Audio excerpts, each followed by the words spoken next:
Cleavage মানে হচ্ছে zygote বিভাজনের প্রক্রিয়া। আমাদের জাইগোটটা মাইটোসিস বিভাজনে বিভিন্ন ভাগে ভাগ হয়, অনেক সমান সমান ভাগে ভাগ হয়। এই যে প্রক্রিয়াটা সেটাকে বলা হয় ক্লিভেজ। তার মানে ক্লিভেজ মানে হচ্ছে জাইগোট ভাগের প্রক্রিয়া, অথবা জাইগোটের মাইটোসিস বলতে পারি আরো স্পেসিফিক ভাবে, জাইগোটের মাইটোসিস। তো মাইটোসিস বিভাজনে আমরা জানি যে একটা জিনিস সমান দুইটা ভাগে ভাগ হয়, ঠিক আছে। তো এই কারণে এই ক্লিভেজকে বাংলাতে সমভেদ বলা হয়। ক্লিভেজ বা সমভেদ, এই সমভেদ কথাটা যদি আমরা ভাঙাই তাহলে দুইটা অর্থ শব্দ পাবো। এটা হচ্ছে সম প্লাস ভেদ। তো এই সম শব্দের অর্থ কি? সমান। আর ভেদ মানে হচ্ছে ভাগ করা। যদিও ভেদ অনেকে বলতে পারো ভেদ মানে তো ছেদন করা, কিন্তু এক একটা শব্দের তো অনেকগুলো অর্থ হইতে পারে। তো ভেদ মানে হচ্ছে ভাগ করা। তো এই কারণে যেহেতু মানে সমানভাবে ভাগ করে, মাইটোসিস বিভাজনের ফলে এই জাইগোটটাকে সমান সমান অনেকভাবে ভাগ করে। তো এই কারণে ক্লিভেজকে বাংলাতে সমভেদ বলা হয়। তো ক্লিভেজকে মূলত তিনটা ক্রাইটেরিয়াতে ভাগ করা হয়, মানে তিনটা ক্রাইটেরিয়াতে বিভিন্ন প্রকার ভেদ করা হয়। তো এটা আমরা দেখব। তো প্রথম ক্রাইটেরিয়া, এক নাম্বার ক্রাইটেরিয়া হচ্ছে ডিমে কুসুমের উপস্থিতির ভিত্তিতে বা পরিমাণের ভিত্তিতে। ডিমে কুসুমের পরিমাণের ভিত্তিতে ক্লিভেজ দুই প্রকার। পরিমাণের ভিত্তিতে ক্লিভেজ দুই প্রকার। একটা হচ্ছে হোলোপ্লাস্টিক, আরেকটা হচ্ছে মেরোপ্লাস্টিক। মেরোপ্লাস্টিক। এখন বলতে পারো ডিম কোথা থেকে আসলো? এখানে ডিম বলতে বুঝাইতেছে ডিম্বাণু। তো ডিম্বাণুতে যে কুসুম থাকে সেটার পরিমাণের উপর ভিত্তি করে ক্লিভেজটাকে দুই ভাগে ভাগ করা যায়। একটা হচ্ছে হোলোপ্লাস্টিক, মেরোপ্লাস্টিক। এই হোলো শব্দের অর্থ হচ্ছে সম্পূর্ণ। মার্কারের খালি কম আছে, যাই হোক। তো হোলো শব্দের অর্থ সম্পূর্ণ, আর প্লাস্টিক শব্দের অর্থ মানে হচ্ছে অঙ্কুর। অঙ্কুর মানে তো বুঝো যেটা নতুন কোষ বা নতুন কিছু একটা, সেটা হচ্ছে অঙ্কুর। তো হোলো শব্দের অর্থ সম্পূর্ণ, আর প্লাস্টিক মানে হচ্ছে অঙ্কুর। ভ্রূণকে অঙ্কুর বলা হয়, অথবা জাইগোটকে বলতে পারো। তো এই হোলো শব্দের অর্থ যেহেতু সম্পূর্ণ, তাই এই যে হোলো প্লাস্টিকের অপর নাম হচ্ছে সম্পূর্ণ ক্লিভেজ। সম্পূর্ণ ক্লিভেজ। আর একটা হচ্ছে মেরো শব্দের অর্থ হচ্ছে আংশিক, আর প্লাস্টিক মানে তো অঙ্কুর। তো এই মেরো প্লাস্টিক শব্দের অর্থ হচ্ছে আংশিক ক্লিভেজ লিখলাম। আর তো আংশিক বা অসম্পূর্ণ ক্লিভেজ, একটা হচ্ছে সম্পূর্ণ আর একটা হচ্ছে আংশিক ক্লিভেজ। তো ডিমে কুসুমের উপর, মানে ডিমে কুসুমের পরিমাণের উপর ভিত্তি করে এই ক্লিভেজটাকে আমরা হোলোপ্লাস্টিক এবং মেরোপ্লাস্টিক এই দুইটা ভাগে ভাগ করতে পারি। এখন দুইটা শব্দের সাথে তোমরা পরিচিত হও। একটা হচ্ছে অ্যানিমেল পুল,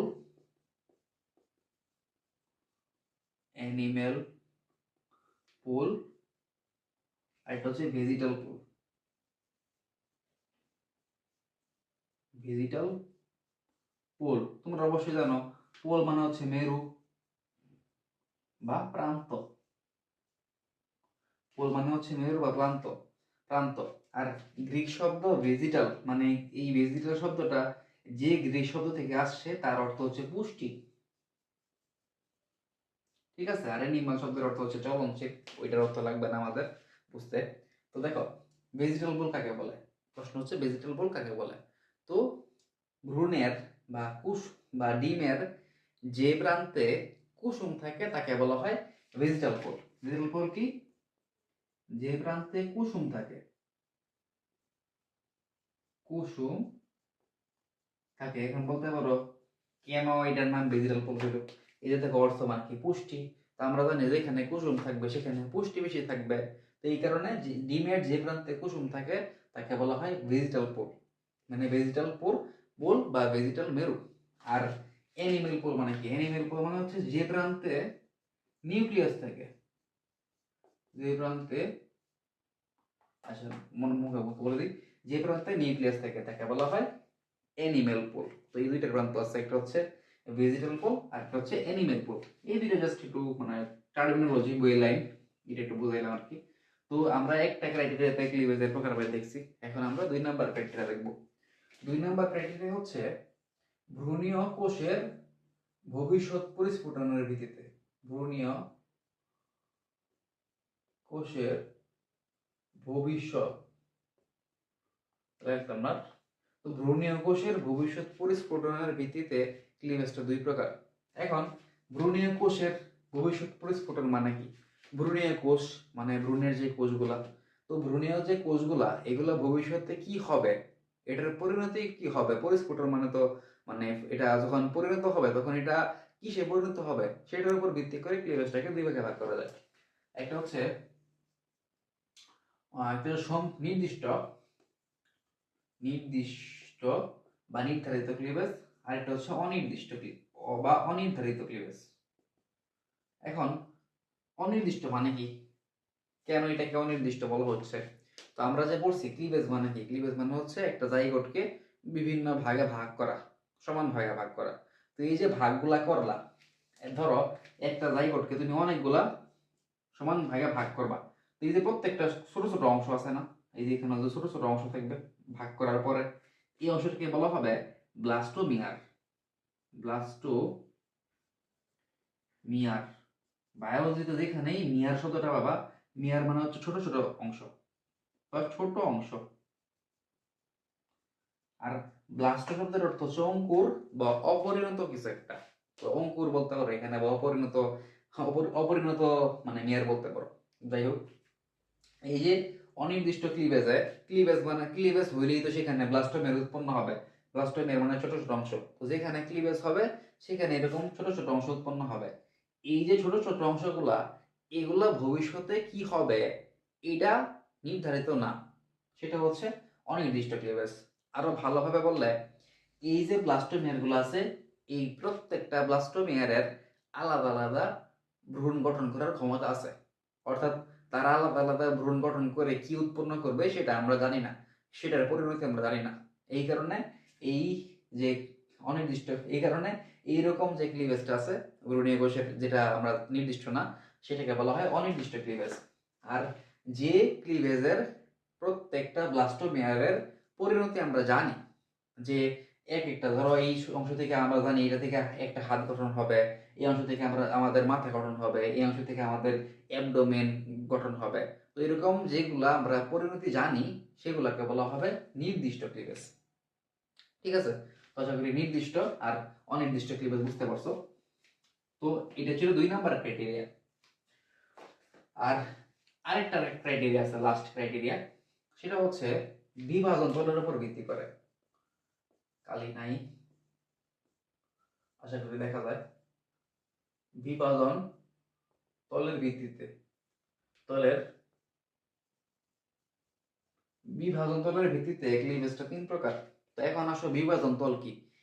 ধরো এটা কিছু একটা, এটাকে আমি এই একটা ভাগে ভাগ করলাম, তার মানে এই তল বরাবর ভাগ করছি, অনুপ্রস্থ তল বরাবর। আবার এই বরাবর ভাগ করলাম, এটা হচ্ছে মানে অনুলম্ব তল বরাবর ভাগ করছি। তো এই যে তল বরাবর ভাগ করব সেটা হচ্ছে বিভাজন তল। এখন তল নিয়ে আমরা আরেকটা ভিডিও দিব, পরবর্তী টপিক তল, মানে এই টপিকের কিছু পরে তল নিয়ে আলোচনা আছে। তো তল তখন আরো ভালোভাবে বোঝাবো, জাস্ট এটা বোঝার জন্য এতটুকু মনে রাখবা যে যেই বরাবর ভাগ করব সেটা হচ্ছে বিভাজন তল। ঠিক আছে, তো এই যে বিভাজন তলের ভিত্তিতে ক্লিভেজটা মূলত 3 প্রকার। একটা হচ্ছে ওরিও ক্লিভেজ, একটা হচ্ছে দ্বিপার্শ্বীয়,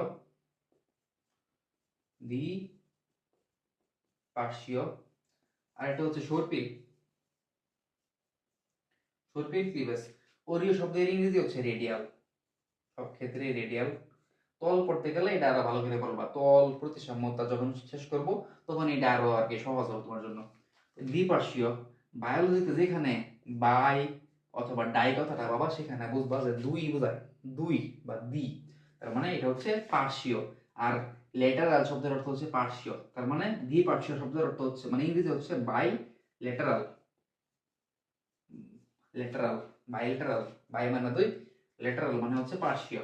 আর বায়োলজিতে যেখানেই স্পাইরাল কথাটা পাবা সেখানে বুঝবো যে সাপের মতো পেঁচানো বা সর্পিলাকৃতি। ঠিক আছে, তো এটা ছিল প্রকারভেদ, যে বিভাজন তলের উপর ভিত্তিতে কিভাবে। এখন দেখো এগুলো আমরা একটু বুঝি। তো ওরিও শব্দের অর্থ কি? ওরিও, তো ওরিও শব্দের অর্থ হচ্ছে যে কোনো কিছুকে যদি দুই বা ততোধিক তলে সমান ভাগে ভাগ করা যায়, সমান ভাগে ভাগ করা যায়। তো কোনো কিছুকে যদি দুই বা ততোধিক তলে, তল কি বুঝাইছি, তো কোনো কিছুকে যদি দুই বা ততোধিক তলে সমান ভাগে ভাগ করা যায় তাকে বলা হয় ওরিও। আর এই ক্লিভেজটা যখন ওরিও হবে তখন তাকে বলা হবে ওরিও ক্লিভেজ। তো এটার যে চিত্রগুলো আছে এগুলো একটু বই থেকে দেখবা, আমি আঁকবো না, আর কারণ এটা জাস্ট মুখে মুখে বুঝাবো, কারণ 3D মানে 3D চিত্র তো, এটা হাতে আঁকলে বুঝবা না, প্লাস বা ইউটিউব থেকে দেখতে পারো আর কি, সার্চ করে, এটা ভালো হবে তোমার জন্য। ঠিক আছে, তো যে ক্লিভেজে মানে জাইগোটটাকে দুই বা ততোধিক সমান তলে ভাগ, মানে দুই বা ততোধিক তলে সমান ভাগে ভাগ করা হয় তাকে বলা হয় ওরিও ক্লিভেজ। ঠিক আছে, তো এই ওরিও ক্লিভেজে একটা পর্বের প্রাণীতে দেখা যায়, সেটা হচ্ছে আর্থ্রোপোডা। আর্থ্রোপোডা পর্বের প্রাণীতে এই ওরিও ক্লিভেজটা দেখা যায়। ঠিক আছে, তো এতটুকু জানলেই চলবে। তো আর্থ্রোপোডা পর্বের প্রাণীতে হচ্ছে চিনোই, তেলাপোকা, চিংড়ি মাছ, ঘাস ফড়িং, এগুলো হচ্ছে আর্থ্রোপোডা পর্বের প্রাণী। তো আমরা ওরিও ক্লিভেজটা বুঝলাম। এখন আসলে দ্বিপার্শ্বীয় ক্লিভেজ কি? তো ওরিও যখন বুঝতে পারছো, দ্বিপার্শ্বীয় ক্লিভেজটা বুঝতে পারবা। তো দ্বিপার্শ্বীয় ক্লিভেজ কি? দ্বিপার্শ্বীয় ক্লিভেজ হচ্ছে প্রথম দুইটা ভাগ ওরিও বিভাজন হয়। যেমন ধরি, এটা যদি আমি জাইগোট ধরি, তাহলে ধরি এই যে একটা ভাগ হইলো, এই যে একটা ভাগ হইলো, তো দুইটা ওরিও বিভাজন হইলো। তো প্রথম দুইটা যে বিভাজন হবে সেটা হবে ওরিও বিভাজন। কিন্তু এই দুই ধাপের পরবর্তীতে কি হবে, এই যে এইটা পাশ, এই পাশে আলাদা আলাদা বিভাজন হবে, আর এই পাশে আলাদা আলাদা বিভাজন হবে। মানে প্রথমে কিন্তু ওরিও হয়েছে। ওরিও মানে কি? ওরিও মানে হচ্ছে দুই বা ততোধিক তলে সমান ভাগে ভাগ করা। কিন্তু এটা 2 নাম্বার ধাপের পর আর ওরিও বিভাজন হবে না, তখন হয়ে যাবে দ্বিপার্শ্বীয়। মানে ওরিও বিভাজনটা হওয়ার পর শুধুমাত্র দুই পাশে মানে বিভাজিত হবে। যেমন ধরো দুই পাশে এরকম এরকম এরকম বিভাজিত হবে, মানে এই দিকে আর বাড়বে না, এই পার্শ্বটা আর বাড়বে না, দুই পাশে মেইনলি হবে আর কি। পাশে করে বুঝাইতে পারছি। তো উদাহরণ দিলে আরো বুঝবা। যেমন এই দ্বিপার্শ্বীয় ক্লিভেজের উৎকৃষ্ট উদাহরণ হচ্ছে কর্ডাটা পর্ব। তো আমরা কিন্তু কর্ডাটা দেখো, আমাদের দেহ কিন্তু এই সাইডে একটা হাত, এই সাইডে একটা হাত, আমাদের এই সাইডে একটা চোখ, এই সাইডে একটা চোখ, এই সাইডে একটা কান, এই সাইডে একটা কান। তার মানে আমাদের আমরা যখন ভ্রূণ অবস্থায় ছিলাম তখন প্রথম দুইটা ভাগ হয়েছে ওরিও, কিন্তু পরবর্তী সময় আমাদের ক্লিভেজটা হয়ে গেছে দ্বিপার্শ্বীয়। অর্থাৎ দেখো, এক পাশ আর এক পাশ সমান হয়ে গেছে, দুই পাশ সমান। তার মানে প্রাথমিকভাবে আমাদের ওরিও ক্লিভেজ হয়েছিল, কিন্তু পরবর্তী সময়ে আমাদের দ্বিপার্শ্বীয় ক্লিভেজ হয়েছে। এরকম দ্বিপার্শ্বীয় ক্লিভেজ হওয়ার ফলে আমাদের দেহ দুইটা সমান অংশে ভাগ হয়ে গেছে। আর এই যাদের দেহে এই দ্বিপার্শ্বীয় ক্লিভেজটা হয় তারা নর্মালি দ্বিপার্শ্বীয় প্রতিসম প্রাণী হয়। প্রতিসম বা সিমেট্রি আমরা পড়বো একটু পরে। তো আশা করি বুঝতে পারছো যে দ্বিপার্শ্বীয় ক্লিভেজটা কি। প্রথম দুইটা ধাপ হবে ওরিও ক্লিভেজ, কিন্তু পরে দুইটা সাইডে ক্লিভেজ চলতে থাকবে। ঠিক আছে, তো এটা ছিল দ্বিপার্শ্বীয় ক্লিভেজ, উদাহরণ হচ্ছে কর্ডাটা। এখানে আমরা করবো সর্পিল ক্লিভেজ। তো সর্পিল ক্লিভেজও সেম, প্রথম দুইটা ধাপ হবে ওরিও ক্লিভেজ, ওরিও বুঝছো তোমরা। আর পরবর্তীতে কি হবে, প্রথম দুইটা ধাপ যখন ওরিও ক্লিভেজ হবে তখন কি হবে, এটা ঘুরে যাবে। দুইটা ধাপ হলো ওরিও ক্লিভেজ। ওরিও ক্লিভেজ হওয়ার পর এটা ঘুরে যাবে, কি হবে, অ্যানিমেল পোল, অ্যানি, ভালো করে লিখি, কি হইল আবার, এই যে অ্যানিমেল পোল আমরা পড়ছি, আরেকটা হচ্ছে ভেজিটাল পোল। এই অ্যানিমেল পোল আর এই ভেজিটাল পোল পরস্পর স্থান বিনিময় করবে। অর্থাৎ ডিমের যে পাশে ছিল অ্যানিমেল পোল, মানে নিউক্লিয়াস যেখানে থাকে সেই পাশ, আর যে পাশে ছিল ভেজিটাল পোল অর্থাৎ কুসুম যেখানে থাকে সেই পাশ, এই দুইটা পাশ এভাবে সাপের মানে মানে ঘুরে যাবে, পুরোপুরি সাপের মতো ঘুরে যাবে। এই কারণে মানে স্থান বিনিময় করবে। যেহেতু এটা স্থান বিনিময় করার সময় এরকম ঘুরে যায়, মানে সর্পিল সাপ তো এরকম পেঁচায় পেঁচায় চলে, পেঁচায় পেঁচায় ঘুরে যায়, এই কারণে এরকম ক্লিভেজকে বলা হয় সর্পিল ক্লিভেজ। ঠিক আছে, এই সর্পিল ক্লিভেজের উদাহরণ হচ্ছে অ্যানেলিডা এবং মোলাস্কা। অ্যানেলিডা এবং মোলাস্কা পর্বের প্রাণীতে এই সর্পিল ক্লিভেজটা দেখা যায়।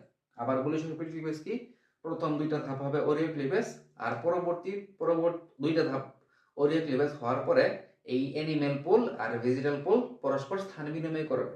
তো স্থান বিনিময় করার ফলে যে ক্লিভেজটা হবে তাকে বলা হবে সর্পিল ক্লিভেজ। তো এই ছিল আমাদের ক্লিভেজ। তো আশা করি বুঝতে পারছো। যদি না বুঝতে কোনো বুঝতে সমস্যা হয় তাহলে আর কি আমাকে জানাতে পারো, চেষ্টা করবো আমি আরো ভালোভাবে বোঝাতে। ঠিক আছে, তো সবাই ভালো থাকো, আল্লাহ হাফেজ।